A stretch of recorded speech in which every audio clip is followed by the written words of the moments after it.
Okay, sorry about that, guys. So I finished stitching around the edge of my fabric. That can be known as a stay stitch. As well, you'll notice my corners are nice and pointed. The next thing I want to do is just trim these top corners of my facing, which can also be known as mitering your corners.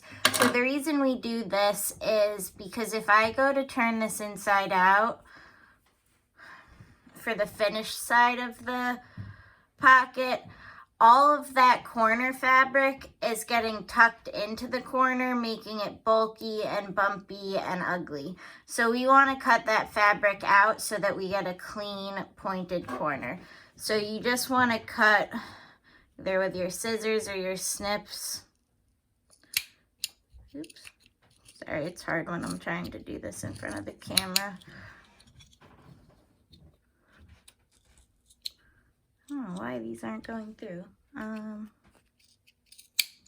me just grab my scissors.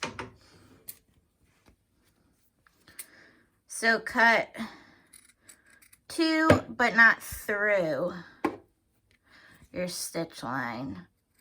To, but not through. All right, and then we're gonna go ahead and you can flip that inside out so that we're looking at the right side of the fabric. And they actually have what are known as corner turners, which will help you get a very pointed corner. But if you don't have a corner turner, I don't think we got them in our kits.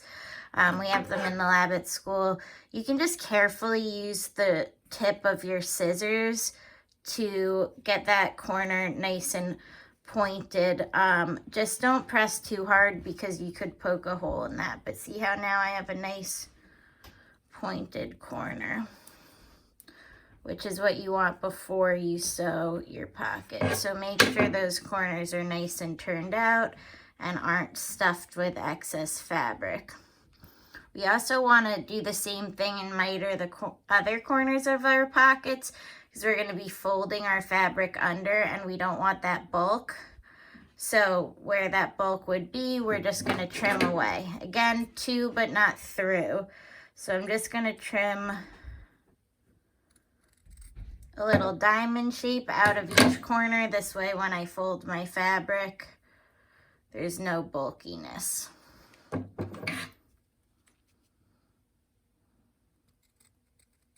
Again, looks exactly like a little diamond.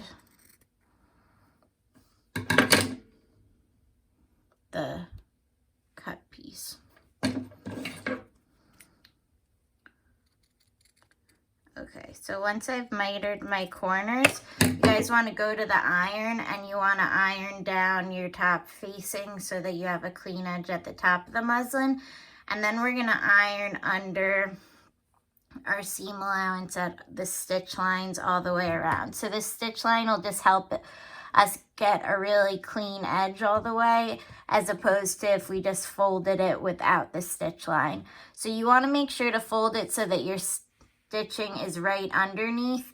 You don't want to leave the stitching visible on top of the fabric. So go to the iron and just press all excess fabric under until you have a clean pocket. Okay, so our final step is just to top stitch, which literally means stitching on top of. Top stitch our pocket onto our muslin piece, which is representing either a shirt or pants or whatever garment you'd be sewing the pocket to. So the tricky thing with top stitching this is that you just want to make sure that you're not too close to the edge that you go off of the pocket, but you're not too far from the edge that you don't include your seam allowance in it. So you need to make sure the seam allowance gets stitched down, because otherwise it'll be able to come out. So the first thing is we're just going to pin this in place.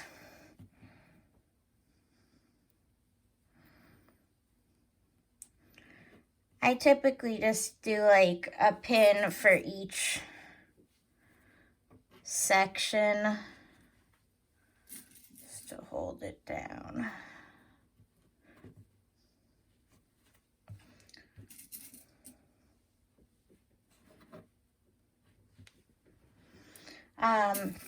And then we will edge stitch.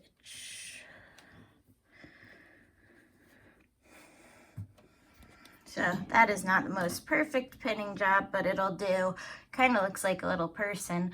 So I know this is going to sound pretty obvious to some of you, but I've seen it happen so many times. So when we sew this down, you're just going to sew around the sides and the bottom, back stitching at each top edge. Don't sew along the top, because then it will not be a pocket, it'll just be a patch, because you won't be able to put your hand in there. So make sure, I marked this by having a pink pin here, make sure you leave this edge open. So you want to do extra back stitching at the top of each edge, because the top of the pocket's a tension point, meaning that you're constantly pulling the pocket up, open and closed. So it's easy for this stitching to become loose. So I'm actually gonna do extra back stitching there just to make sure it's nice and secure. So start out, I'm gonna go ahead and move my needle all the way to the right so that it's close to the edge. And then I'm actually gonna use this kind of ridge on the side of my presser foot as a guide to keep along with the edge of my fabric.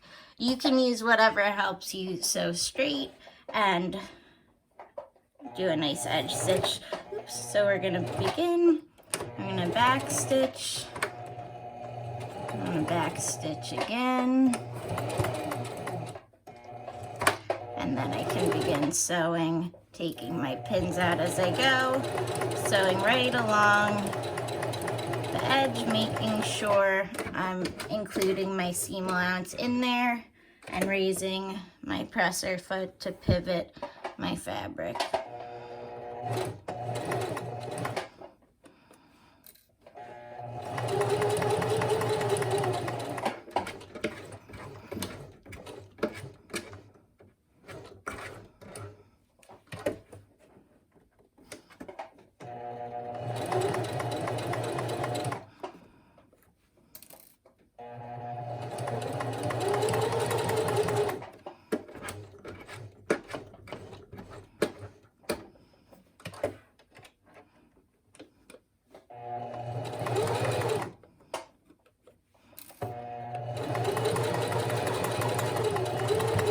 As I get to the edge, I just want to match my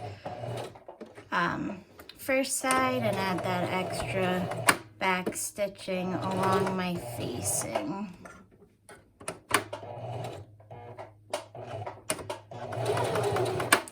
Okay. So aside from cutting those threads and giving it a nice pressing, that is my patch pocket. You can see it's nice and open. I can stick my hand in there, and I have a finished facing from the inside. If you have a raw edge here, that means you sewed your pocket on backwards. And that should get fixed because you don't want to have a fraying edge. So it's finished from the inside, which you want to show me in your photos that you upload, and from the outside, and all of my seam allowance is accounted for. All right, so now you guys can go ahead and add fun, funky patch pockets to all of your garments. Okay, good luck. Thanks for watching, guys.